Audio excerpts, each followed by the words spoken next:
Fear of public opinion is one of the most common forms of fear. This fear makes us afraid to speak our minds, to do what we want, and to live the way we truly want. And the longer this fear lives inside us, the more unhappy we become, the less confident we feel, and the more closed off we are. Personally, I spent years being afraid of cameras, of doing what I love, of speaking on stage, and of engaging in similar things. Have you ever caught yourself thinking things like, how should I walk right now? Do I look bad? How do I keep this conversation going? It's an endless stream of unnecessary thoughts. The root of our anxiety about other people's opinions come from our need for socialization, which, according to our brain, is necessary for our survival in this world. We want to belong, and that's why we fear rejection by others. So, if you have ever worried about what others think of you, congratulations, you are a social being. But this worry often grows into a serious problem. It turns into excessive anxiety that limits our potential, our desires, and our actions. It's not uncommon for this fear to stop people from trying something new simply because they are scared of how others might perceive them. In reality, we are just blocking ourselves from growth because often, once we actually start doing something, we realize it's not nearly as scary as we imagined.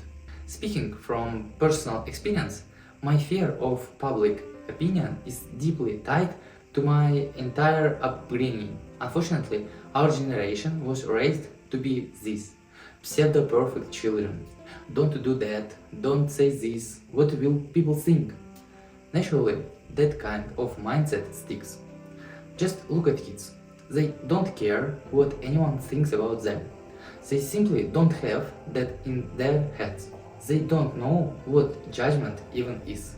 So there is a clear conviction that all of this starts forming in our minds from early childhood, depending on how our parents perceive the world around them and how they make us behave.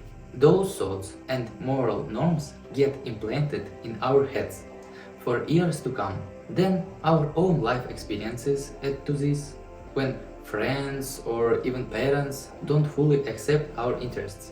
Instead of dolls, we are given toy cars. Instead of swimming, we are sent to dance lessons, and so on so on.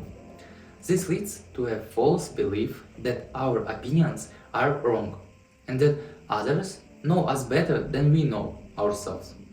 As we grow older, this belief begins to clash with reality, when we realize we should stop caring about others and start focusing on ourselves. Yet, we still constantly worry about what others think. It's like a deep internal wound that keeps hurting, and no matter what you do, you just can't seem to heal it.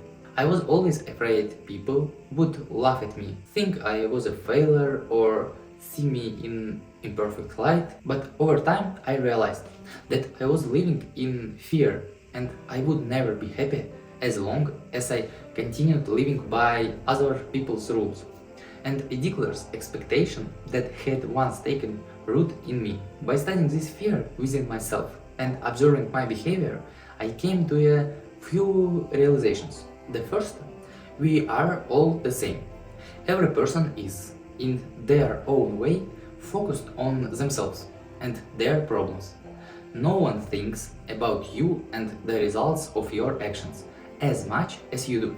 Only you make predictions and fear failure in advance, based not on objective facts, but on subjectively false assumptions. And even if you do face some misunderstanding or judgment, even if you mess up, it's likely to be short-lived. People will forget about you in a matter of moments and are unlikely to remember for years how bad you stumbled during a conversation. The third thing, if you judge others, if someone triggers your anger for no reason, or if you are being judged unfairly, this is only a sign of someone's own emotional wounds and inner tension. A happy person smiles at everyone an unhappy one resents the world. Now that I have worked through many of my own issues, I understand that I won't judge a passerby.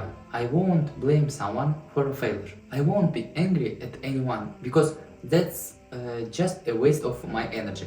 Instead, I would rather encourage the person or wish them well, only if I only do it in my mind. And fourth, if you constantly think about how you look from the outside, worried about being judged or how your hair looks, there are two things going on.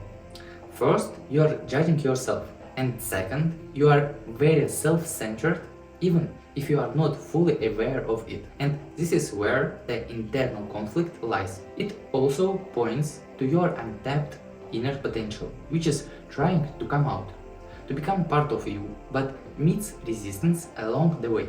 In general, the fear of judgment and the worrying about others' opinions is entirely an internal issue that comes from within you. You are the only one afraid of it, the only one who thinks about it, and the only one who creates it in your mind. And if you want to free yourself from this constant anxiety, then it's time to start making changes. Begin with the understanding that you will never please everyone. The world is far from perfect. If we can't reach unanimous agreement, even on basic facts, what can we expect from subjective opinions?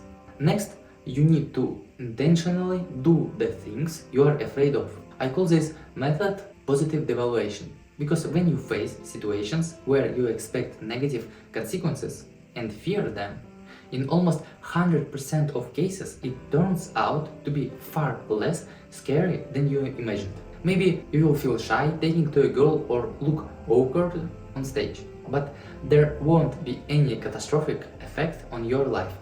By nature, we fear that doing something wrong, which we ourselves judge internally, will lead to social rejection. This fear might have made sense if we were still living in packs in a wild, dangerous environment.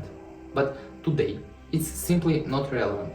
So, when you do something you are afraid of and expect to be judged, you prove to yourself that nothing terrible happens. Life anyway keeps going. You must start doing what you fear. Start small. Try a new hobby, speak in front of a small group, or just meet new people. Please don't be afraid of trying something new.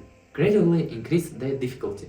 To get good at anything, you first have to do it poorly, and building self-confidence, which is directly connected to the fear of public opinion, is no different from learning a new skill or building a career. You just grow and progress. Overcoming the fear of public opinion isn't easy, but it's absolutely possible.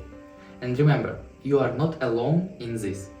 Many people face this fear, but you can overcome it through deep personal work and self-awareness. It's a hard path, of course, but one that ultimately gives you that long-awaited sense of freedom. Freedom of thought, freedom of actions, freedom in your decisions. At the same time, improve other aspects of your life to live more fully and happily. Choose your path and walk it with confidence. Everything you need is already within you, and you can use that potential to reach your goals. The most important step is to start this fight and take back control of your life from your fear. Just remember, your fear should not control or limit your life.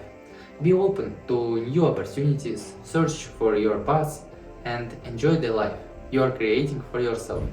Thank you guys for watching this video. I hope you find it helpful and insightful. Please subscribe to my channel. See you in the next video. Bye bye.